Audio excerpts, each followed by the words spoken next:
Would you say that theism or atheism better account for the idea that suffering exists and a purpose for it? Depends exactly what you mean, because of course you might say that the world itself is more expected on theism, and since suffering, needs the existence of the world, that it's theism. But granted the existence of a material world, let's say, I think atheism.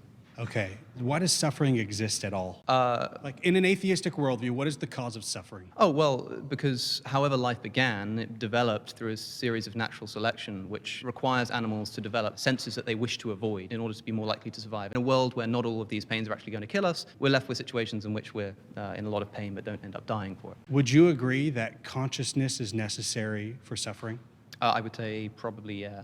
Does atheism account for consciousness? Yes, that's what I was talking about a moment ago. Perhaps not. Maybe theism accounts better for consciousness than atheism does.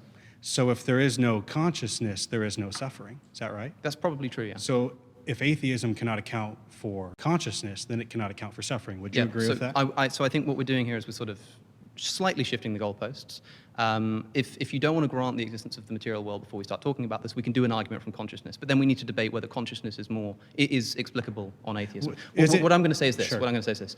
Consciousness may seem to imply the existence of a conscious creator of the universe. We're here talking about, I suppose we're talking about Christianity, and the claim was about God. But the God that you believe in, let's say, if we grant that there is a creator deity who sort of brings about the universe of conscious creatures, have you ever heard of the evil God hypothesis that Stephen Law popularized or came up with? Tell me it. So the idea is that, imagine that there's a God who brings about the world and creates the world, but does it maliciously because he wants human beings to suffer.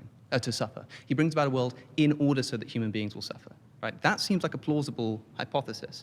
And even if you think that consciousness points towards God, the kind of God that a lot of Christians think is a sort of necessary quality of God, which is to be all-loving, might not have to apply here. Can I ask a question?